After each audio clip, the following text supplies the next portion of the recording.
This video is going to cover the practice days and competition days from the Fly Fishing Team USA Strawberry Reservoir Bank Mini that my buddy Mike and I helped organize. The first part of this video is just going to be me practice fishing some of the beats, making sure the water would be good for the comp. Alright, so I've got a bait ball rig on a midge tip to start. See if we can just pick up a fish real quick.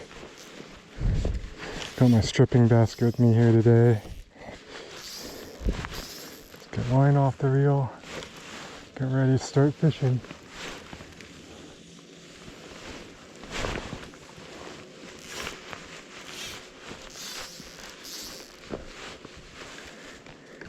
So just stripping around, see if we can get some of these fish up shallow early. Haven't seen a lot of surface activity so far. So at this midge tip, I'm watching for the kind of the natural curls in the line to straighten up if I don't feel the eat with the rod. Just looking for an indication of a strike with the curls in the line, kind of using that as almost as like a strike indicator. Usually it will load up though. If they're biting light, then yeah, the curls help. Ooh, bottom maybe.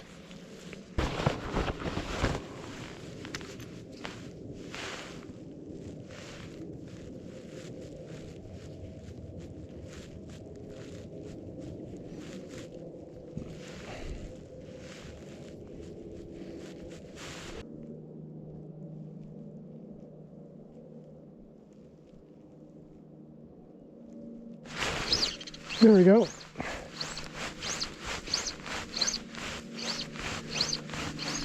Not sure if this is a trout or not. We'll find out. Yep. It is a trout.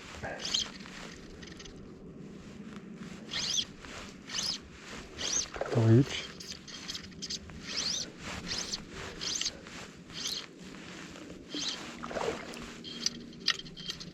Oh, came off. Dang it. Oh, gotta plan better. Okay, good info though.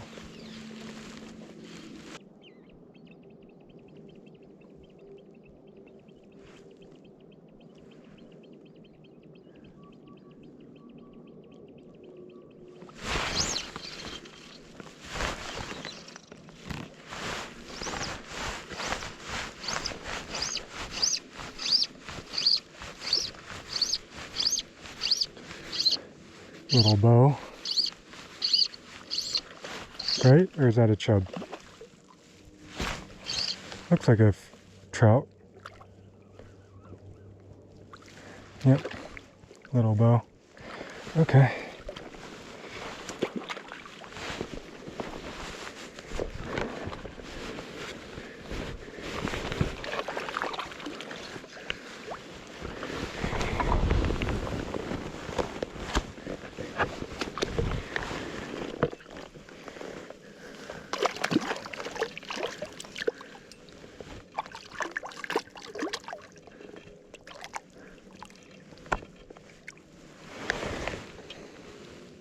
Cool. Okay. So that was on the indicator rig.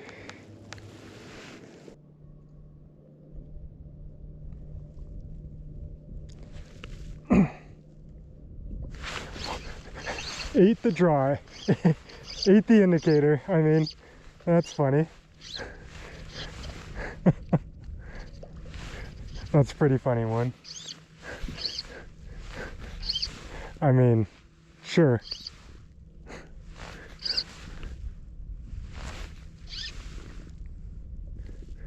It's a nice fish, I think, too. It's a pretty funny one.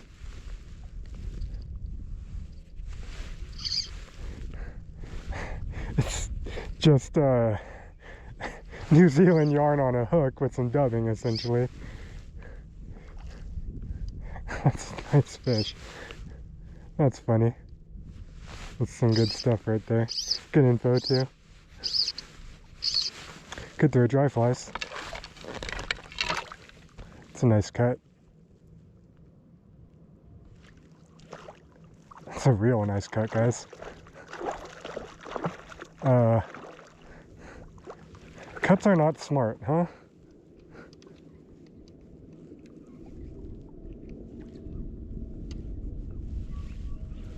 Okay, maybe I should work on getting into the net here. Be careful, every fish matters, right?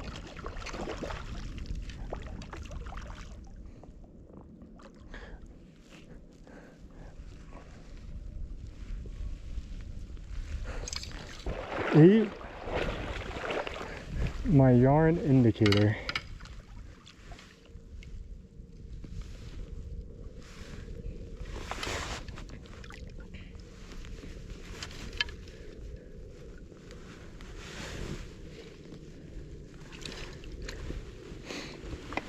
That's literally what it ate.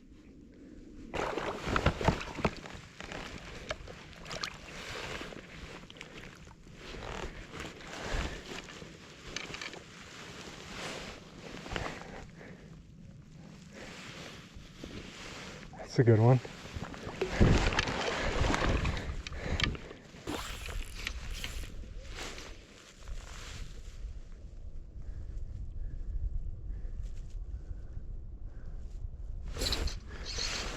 Okay.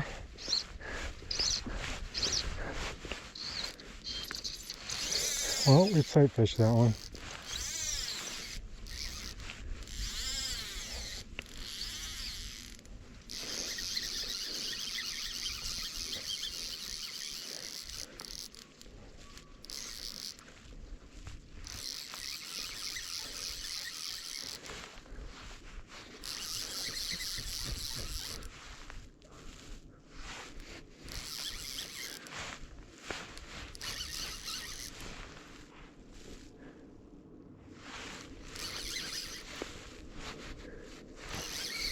Get the leech.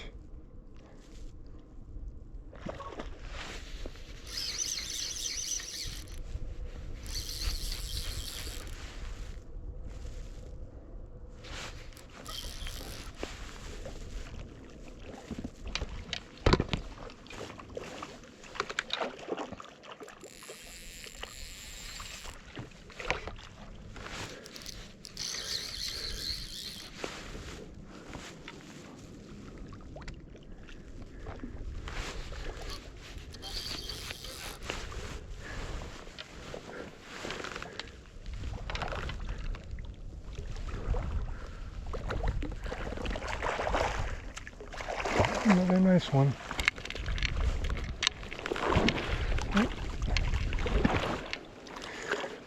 They're sinking in. Okay. Let's go. Get back onto the camera here. Alright guys, we moved down the bank a little bit, but got a cut here. Ate the balanced leech.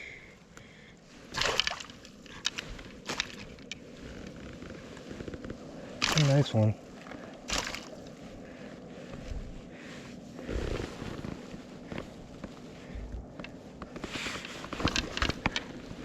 Okay, let's stop this monkey. There you go, buddy, you're good.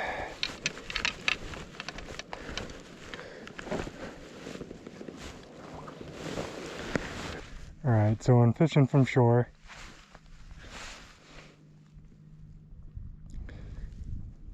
you've got a few options. A bobber rig is great, especially if the fish or the ledge or whatever you're fishing to are farther distance offshore. If they're not going to be, within 10-15 feet of you.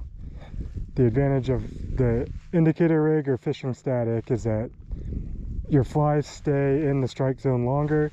When you're pulling flies, your strike zone's, the first 20-30 feet of your cast, and then the rest of it is unless you got a fish chasing it, can be kind of dead. So with an indicator rig, you can keep your flies in the strike zone for a longer amount of time. Also, if the fish are kind of just being a little snooty and don't want to chase, static can encourage them to eat a little bit more.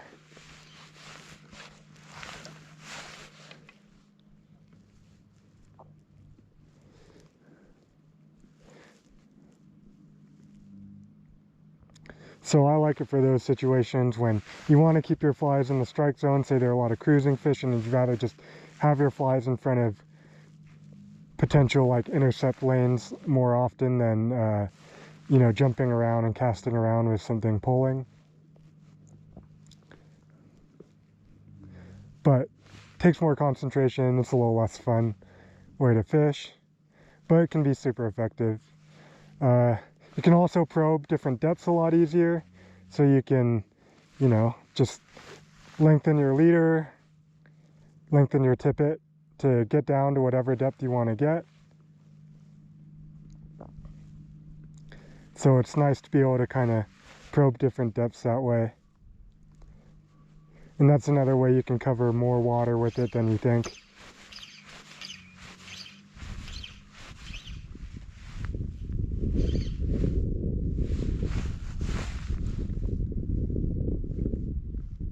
Gotta really be on top of your casting like a 3-fly rig though. It is prone to tangles, so especially when you have to kind of throw your flies up and back versus just making a normal fly cast like you would from a tube or a boat, where you don't really need to worry about back casting room. When you're on shore, there's going to be stuff behind you usually, so learning how to cast, take your cast up, throw it up and behind you. Make sure you haul to get your line speed up. Help you make those longer casts out to the spots you're trying to fish. Alright, and the benefit of the midge tip is that with the floating line from the bank, where it's nice, is that you can fish deeper without having your whole line sink in.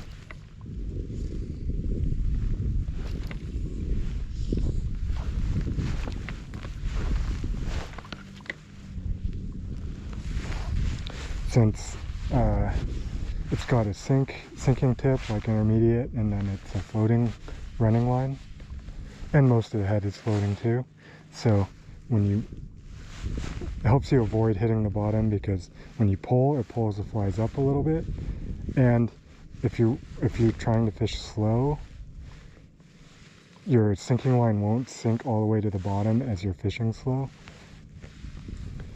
So when you're fishing a full sink line, you have to move it at a certain pace, or else you're just going to be digging bottom because you're fishing uphill. When you're fishing a midge tip, you can let the flies get down and they'll come up off the bottom, sink back down, and kind of do that motion, and that helps you stay in the strike zone when you're fishing slow and not lose rigs on all the junk that's down there. So that's why a midge tip's a good choice. Fishing from shore is kind of a problem-solving exercise, and getting your flies into the strike zone, but also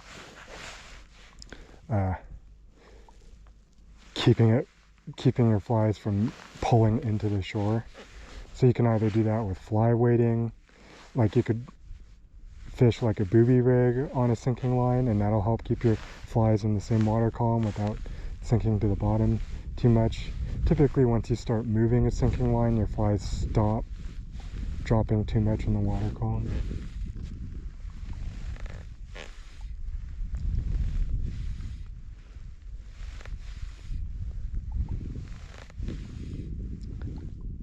See, if I was doing a full sink line, I'd probably have to be going at like this pace to keep the flies safe in fishing. Or the midge tip, I can move it. I can let him get to the bottom. And then, see, letting him get down. Then I can move it as slow as I want to. And still be not having the flies dig into the bottom.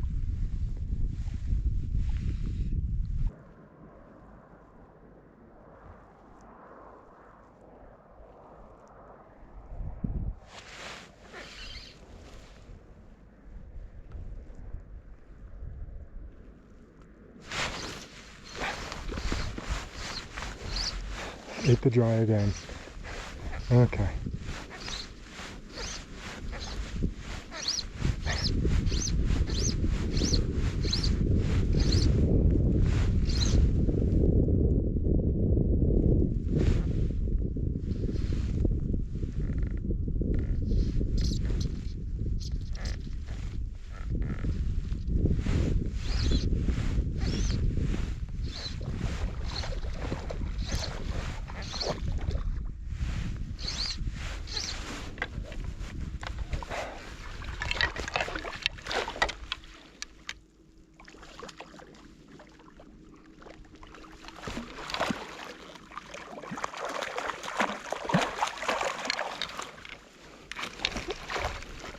Let's cut. Okay. Well, they'll eat a blob of yarn, huh?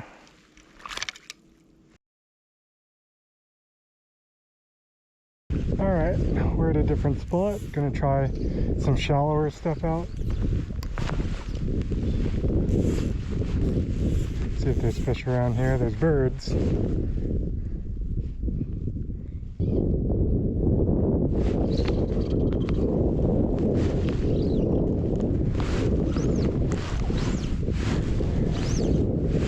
Trout.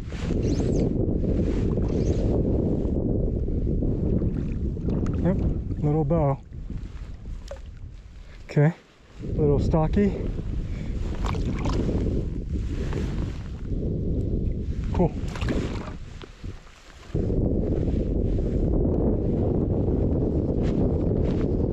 There we go. One's had a little time to eat in here.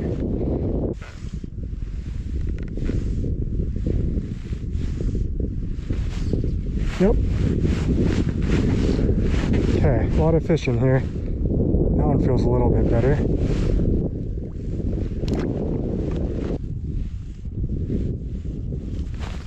There we go. Okay.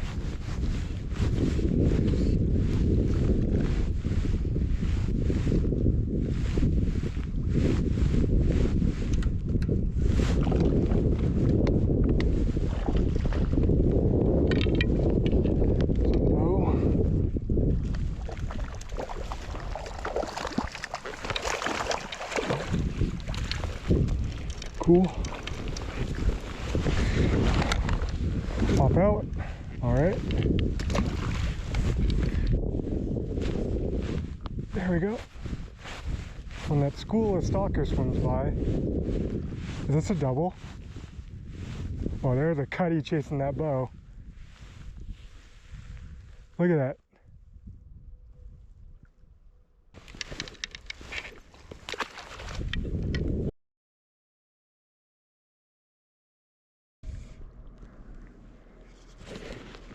There we go. Okay, there's fish here.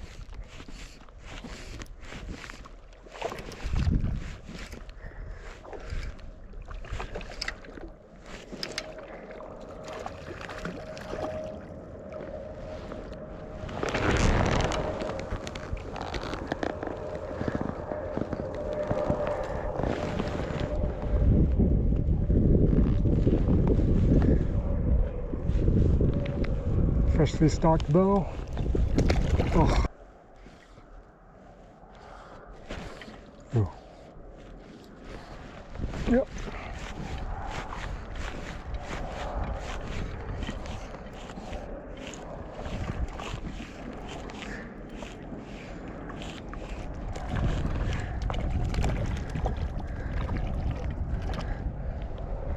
Lots of little bows.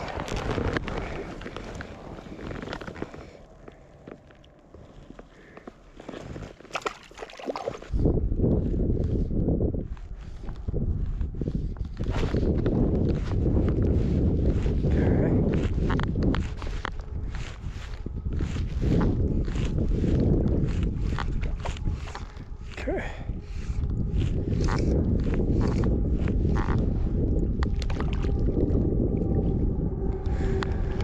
All right.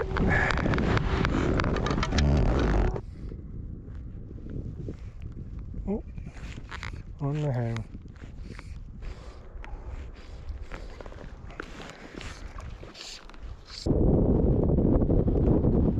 Okay.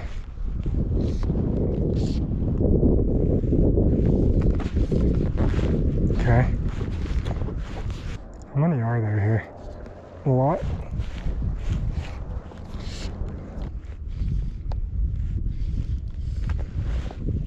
Yep. So after fishing through those 3 areas, I decided to use area 1 and 3 for the competition. The second area, while I caught a bunch of fish there, I don't think there's enough area in there to get 6 competitive beats, so I kind of eliminated that spot. So for the competition, I was going to set beats in areas 1 and 3. I had managed to catch a fish in every single beat that I had in mind, but unfortunately, as you'll see now, that didn't necessarily pan out for one of the areas. So moving on to comp day, unfortunately, for the first 2 hours of the first session, I did not hit record on the GoPro. We were taking pictures to record our fish, so I do have those, and you'll see these up. See the pictures of the fish I caught, but I didn't get anything on film. I was our timekeeper and just making sure as an event organizer that everything was going smoothly and correctly, and it just slipped my mind to hit record. So for the first hour, I caught 6 fish. I probably had 3 or 4 come unpinned mid-fight, and then missed quite a few more. They were biting a little bit light, but I still feel like my execution wasn't that great. I started off throwing a leech and a chronomid on a midge tip.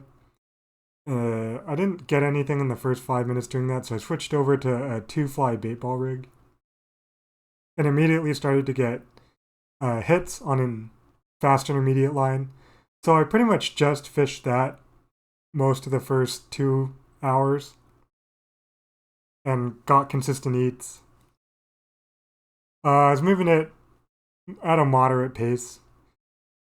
The fish were definitely following it in because I did catch 3 fish on the hang out of the 6 fish I caught in the first hour and the 2 fish I caught in the second hour. The 2 fish, or the second hour, was definitely a little bit slower.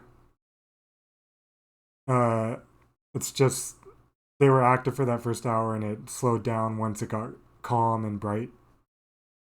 Well, I just pretty much threw the bait ball rig and finally hit record going into hour 3.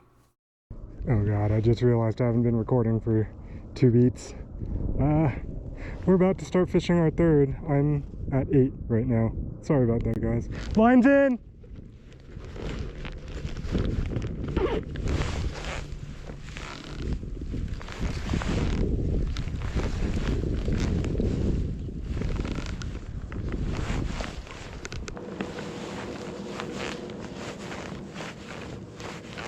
Looks like Jonas has a big one. Looks like Jonas has a big one on.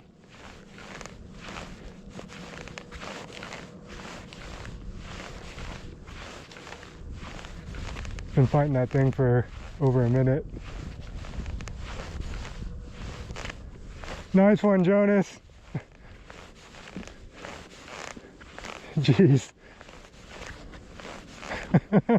Yeah, thing's a tank.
All right, time. How big was that cut? Yeah. It looked like it was head and tail out of your net when it was in it. There's a picture, right? I got 3 total, but I didn't get any there. I had one on, but I lost it. I lost the last 2 fish I had on. Oh, darn. Yeah, I should have 6. My hook was bent. I missed 3 in the last 10 minutes too. Did you? Yeah, I didn't have them on. I just missed them. We're group A, right? There, boom, boom, Session 1. Session 1. We don't need the other stuff. Wow.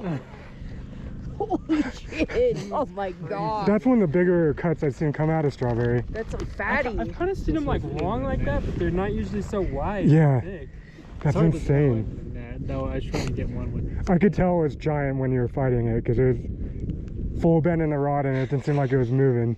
Yeah, it came in a couple times and then when it saw me, it scurried off.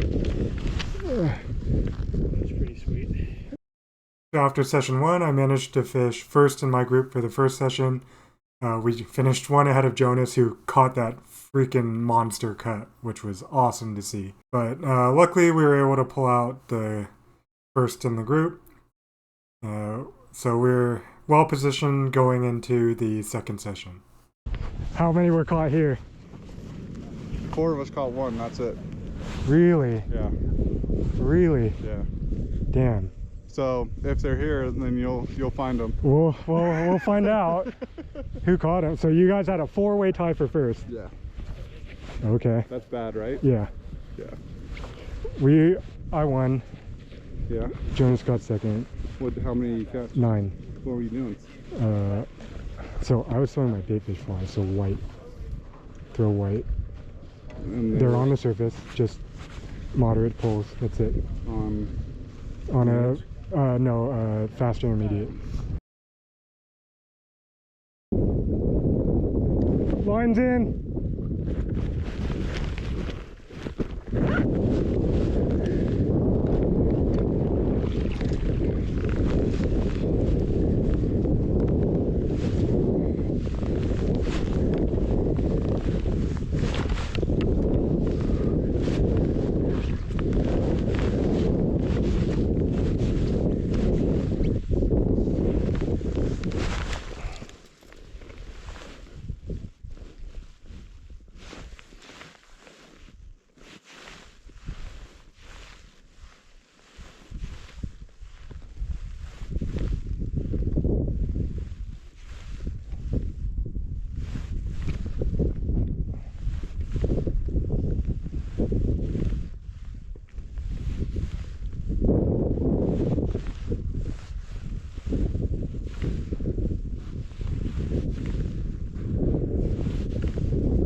Important fish, guys.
So here's the final results.